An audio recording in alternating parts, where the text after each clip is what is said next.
What did almost losing everything at the age of 22 teach me about life? And I think I have it summarized down to about 7 things I think have completely changed my paradigm or my lens in which I see life. Some for the better and some for the worse, because I think life as we see it is really not all sunshine and rainbows, and we have to see it for what it is, unfortunately.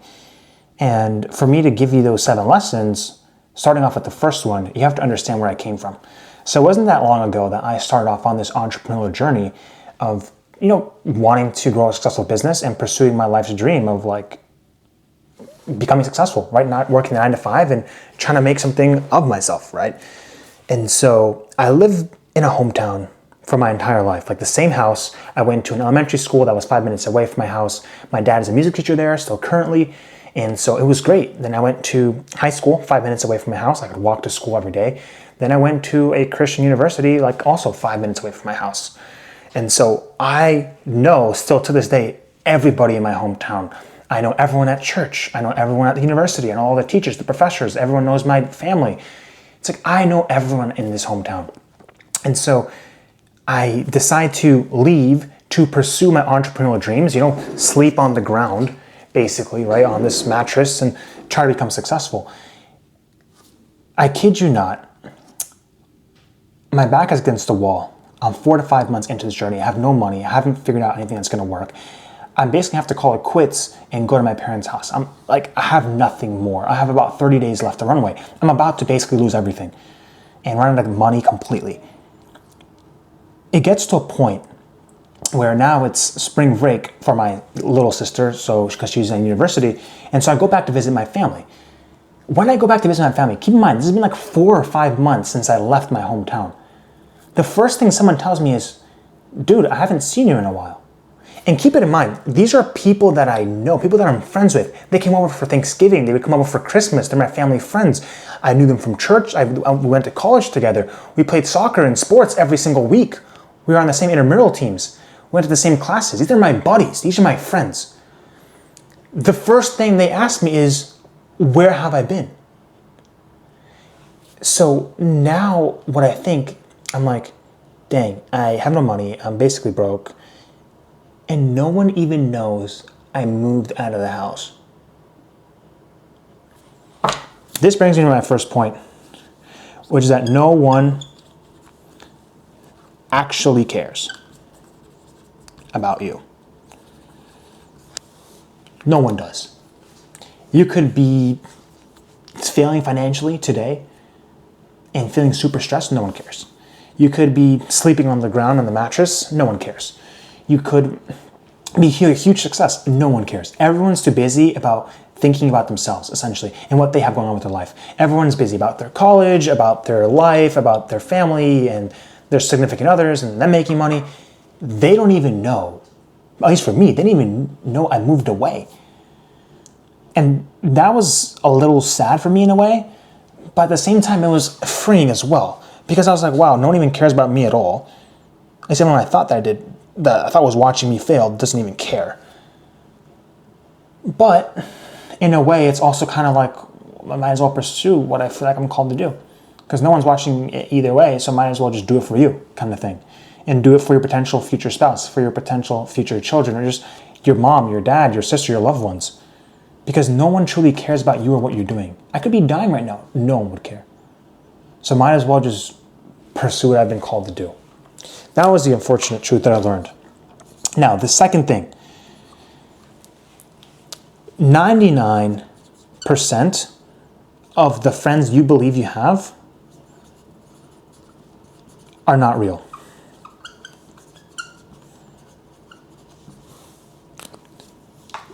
I realized this because when I left my hometown, my back is against the wall.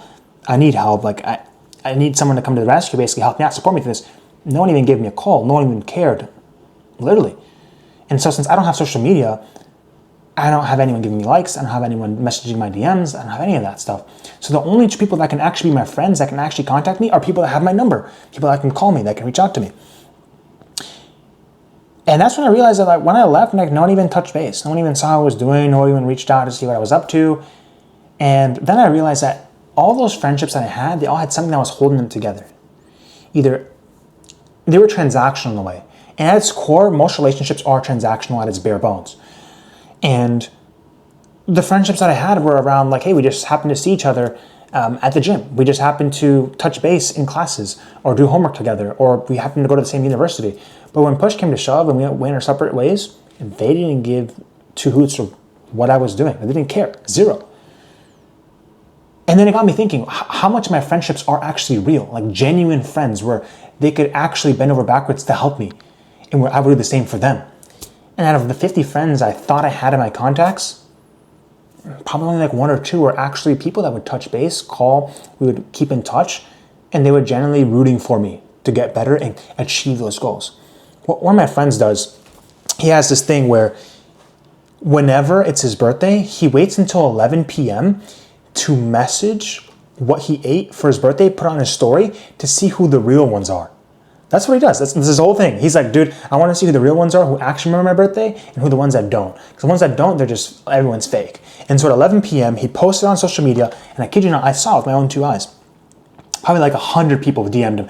Yo, happy birthday, I completely forgot, da-da-da-da. It's like, bro, you didn't forget. You didn't even know. You didn't even care. You're just doing it. It's so fake. No one truly cares. Everyone that's giving you likes on your social media doesn't care about you. Everyone that's commenting does not care. Nobody truly cares. All the friends you think you have are most likely not your friends. They're just there because they have something in common that's holding you guys together. And that was the second unfortunate reality I think I realized. So I encourage you, get off social media, see who actually contacts you, see who actually touches base, see how you're doing. Those are the true friends that you have. Now, for the third thing, I was going through lots of stress throughout this period. And I think managing stress is a skill. I mean, my back was against the wall. I basically had 30 days left the runway before I was going to call it quits and head back to my parents' house as a complete failure. And who knows, it might still happen right now, right? But in that process, I was like, why am I not feeling happy? I'm pursuing my purpose. I'm pursuing my dream. Why am I not feeling happy? I can't feel happy. It wasn't until I stopped pursuing happiness and I threw it out completely that I started feeling way more fulfilled. And then I realized something important. Happiness as a concept, happiness as something that you pursue is a scam. It is not real.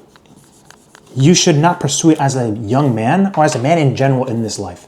The only people who should care about their happiness are women and children. For men, us, we are valued not on who we are, we are valued on what we can provide. That's just the unfortunate reality about the world. Like, no one cared that I was sad, no one cared that I was going through it, no one cared that I was super stressed, no one cared that I was barely gonna be able to pay rent. No one cared. Zero. Zero, zero, zero. And that's when I realized that there's no reason I should be trying to feel happy. There's no reason I should try to pursue it. I might as well just focus on the value I can provide to society. And that in turn has actually fulfilled me more and actually made me feel more happy in a way. Because when you start to pursue happiness, you're telling yourself in your brain subconsciously that you don't currently have it. And so when you now start to pursue happiness, you feel like you don't have it. You feel like you're always chasing it. So I just stopped pursuing it altogether. I just didn't care. Like, whether I'm happy or not, the job's gonna get done. Whether I'm happy or not, I have to make money. And my job is to make those around me feel happy. But as a man, you are the provider. You must be the cornerstone of all the emotions and bear all that, for the good and for the bad. So happiness, I just threw it out of my vocabulary and I just stopped caring at all. Don't get me wrong, I'm not saying it's, well, yeah, I am kind of saying actually it's irrelevant. It doesn't really matter, especially if you want to be someone who's successful, you got to choose. Like, you want to be happy and fulfilled, travel the whole world, be like some random chick? Or do you actually want to lock in and understand that, hey, some people have been called to have certain stress or responsibilities and you might not be happy, but you'll be fulfilling your purpose, your God-given calling. And I'd much rather do that and not feel ultimate happiness, or I forget all my problems, than actually pursue happiness, and be happy or whatever. So now for the fourth thing.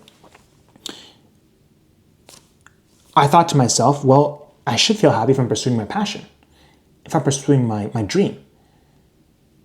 it wasn't until I bought a small business and I somehow, I mean, God guided me through the whole way. I'm still figuring things out to this day. I don't really know what I'm doing, but I'm figuring it out. That I thought to myself, man, this is boring. This kind of sucks. This is not what I thought it was going to be. Like, I thought pursuing your passions is what we're called to do. Why am I not feeling like I'm fulfilling my passion? And then I spoke to a successful entrepreneur, and what he told me was, he's like, Danny, you shouldn't try to follow your passion. What you should try to focus on, because how he explained it to me was kind of interesting. What he said to me was like, business is fundamentally the same, right? Everyone starts because they're passionate about something. Like, you're passionate about crocheting, knitting, about doing X, Y, Z, right? You're passionate about gardening. And so you start a business around that. But the reality is, a business at a high enough level is all the same. It's payroll, it's HR, it's managing people, it's sales, marketing, finance, right? You stop actually doing the thing that you were originally passionate about and you end up just running a business. So might as well just actually become passionate about being excellent and being the best at what you do and getting those skills to help you improve you as a better leader, as a better person of high integrity, as a person who's kind to others, as a person who can be the boss or the person you need to be to run a bigger business. But if you're looking for passion in bookkeeping and accounting and HR and finance, and that's not your thing, then I'm sorry. Because passions also change over time. When you're 15 years old, you might be passionate about tennis and about different sports, right? But that passion might very well change as you get older. So pursuing your passion is kind of foolish in a way. Not that it doesn't matter fully. I think you should have some sort of way that your job can be passionate in a sense, but sometimes you can also pursue your passion outside of your job. It doesn't necessarily have to be inside of your job. Like for me, as stupid as this may sound, I really enjoy making these videos. I feel like if I were to die tomorrow, I'd be leaving something to help possibly somebody else. And so I see my work in business and entrepreneurship as essentially a way to gain experience, gain skills, and gain knowledge that I can share to the younger version of myself. And that gives me a sense of purpose, as silly as it may sound. And so finding another example is any food that we're not going to sell, I usually spend 1 or 2 days in the week, spend like 30 minutes or so going around, driving around my city and giving away to the homeless people. That actually gives me a good sense of purpose. Once again, as stupid as it may sound, but it does help me feel like I'm pursuing my God-given passion. So, but pursuing passion just because you like surfing, just because you like playing sports, is foolish. You probably can't make money from doing it. So focus on being useful to society, finding what blends your gifts that God has given you, right? Like the parable in the Bible where one servant got 1 talent, the other one got 2, and the one got 5. Focus on multiplying that money. And in your free time, you can always pursue your passion. You can always do what you're passionate about in your free time. But don't pursue your passion. It's like for work, I guess, as well. Pursue your passion. That's lesson number 4. Now, lesson number 5. Let's see what we got here. Lesson number 5 that I kind of understand, I'm seeing my computer here, is when I was younger, everyone always told me, like, man, you look so big. They pat me on the head. I hated that stuff. It's like, it feels so fake. Now that I'm 21, I see that the adults are 100% right. Time does feel like it's completely getting away from me. And I already can see myself already coming up on 30, even though I'm only 22. But time definitely feels like it speeds up a lot. And so I've kind of been working on how to combat this incremental speed of time. Because it feels like every single year is getting shorter. If I were to draw a time speeding up, right, it looks like this. It's like first year lasts this long, then it lasts this long, then it's like every single one gets exponentially shorter, and before you know it, you're already 40, 50, 60. Every single year gets faster. And so I've been working on, like, what can I do on my day-to-day basis to actually feel like I'm maximizing my time, because every single day is going by faster and faster and faster. And you only start realizing it until you start getting into your 20s, where, like, it just hits you. Do you feel like when you were in high school yesterday with your boys, and now you're working, or doing your thing? I mean, like, whoa, that went by really quick. So now it's kind of like, what can I do to help combat the speed of time? What happens is when you're working and doing the same thing over and over and over, day in and day out, your brain compresses that time. So to make time feel longer, you want to do different things that bring in lots of new events, interactions, and different things into the brain. So it makes it feel like time is slowing down because you're bringing a lot of new information in. So it's kind of like when you drive somewhere, well, the first time you go, it feels long. The second time, it's the same amount of time, but it feels a little shorter. So going to different events that I normally wouldn't go to, going and meeting different people that I normally wouldn't, going out of my comfort zone and doing things I normally wouldn't, that are outside of work related, are things that have been helping me personally combat the speed of time. Spending time with my loved ones as well, spending time with my grandparents, my mom, my dad when I can, occasionally, also helps me realize that those are the things I truly value. And they help time slow down just a bit. Or like, it's not like time is 6 months is flying by like in 6 weeks because I'm doing the same thing. So time does speed up, gents. That's just the reality, unfortunately. And so might as well do things. What an entrepreneur told me is he said, I never believe in the deferred life plan. Whatever you want to do later, do it now. Do it today. Figure out a way to do it today.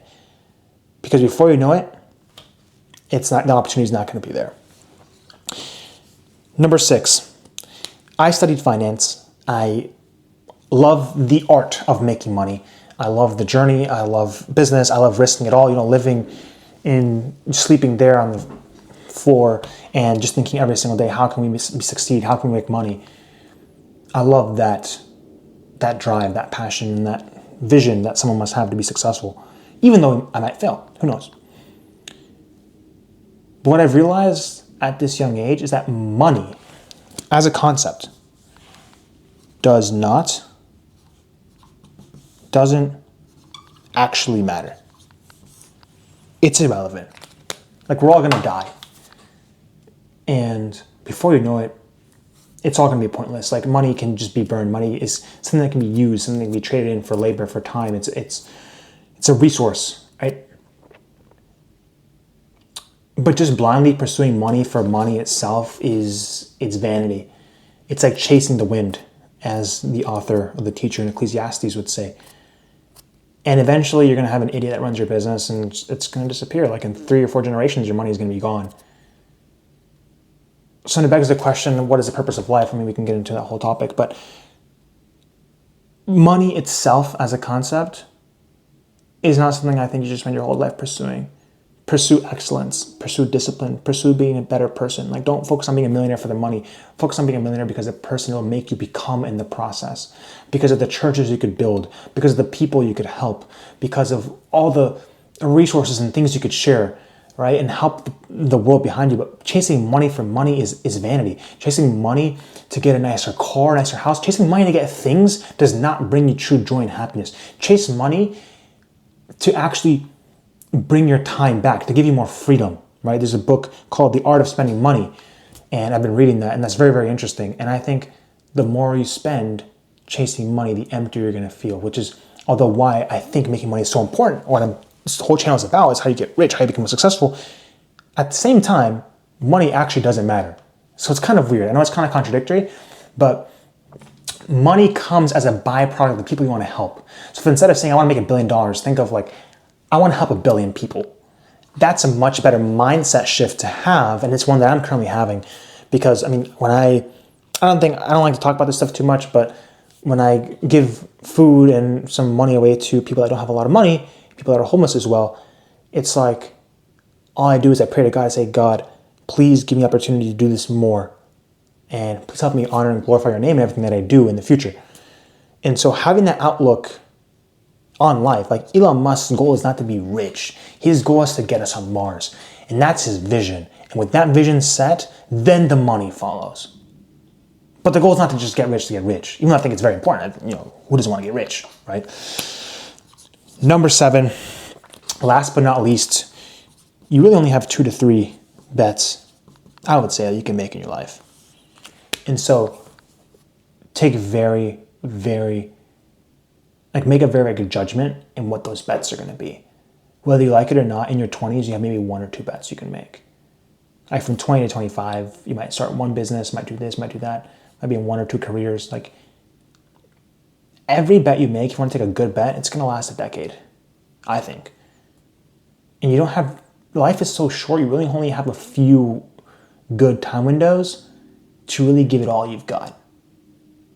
And so don't wait until you get older. Don't wait. But at the same time, when you do make that bet on following that inner voice, pursue it with everything you have, and just understand that you really don't have that many more to really give. Like you give it 1 or 2 goes, before you know it, you're already 30. Another 1 or 2 goes, you're already 40. And it's like the older you get, the less time you have, the more resources you should have. So if you only had 2 or 3 bets you could make in the next 10, 15 years, which ones would you do? Would you really just stay working that job, or would you actually full send the business? If so, what business would you full send? What industry do you want to stay in for the next 5 to 10 years? Are you just starting this business because it's a little stupid side hustle because you want to make some money? Or is this something that you think you could actually do for the next 5, 10, 15 years? If it's the first thing, best of luck, buddy. You're probably not going to make it work. You realize it's going to be hard and you're going to quit. If it's the latter, there's a higher chance you might be able to make it work. I'm going into this knowing there's probably a 90% chance I'll fail, but I don't care. This is what I feel like I've been called to do. And everyone believes they're the lucky person, Everyone believes they're the chosen one. So these are the 7 things. The unfortunate reality, the good and the bad of what I think I've learned, basically almost losing everything. I've been very blessed to have caught a falling plane in a way. God has blessed me a lot. And so, these past few days made a few $1,000s, and thankfully I'm not going homeless, but I was very prepared to do that. I was this close, probably like 2 weeks away from having to take all my stuff out of here and sleep in the truck that I had bought and just figure out a place to live and live on the road. I was that close, dude. I was 14 days away, basically. But I remember interviewing for a job and just staring out blankly into the abyss, essentially, and being like, what am I doing here? I was not even listening to what the interviewer was telling me. It was some job for delivering mattresses. And I felt like I had come out here and risked everything just to basically completely fail. Before I knew it, 48 hours later, we signed a 6-figure deal with a Fortune 500 company. And so we made it out somehow, or we are making it out somehow, fingers crossed. But these are the 7 things that I've learned, almost losing everything at 22 years old. And I'm not sure I really had much, but basically almost failing at 22 years old. And so I hope this perspectives that I gave you, these lessons that I gave you, shift how you look at life in your late teens, early 20s, and even your 30s, right, 40s, however old you are. And keep on pushing forward, brother, or young lady, whoever you are. Life is short, so might as well give it everything you've got.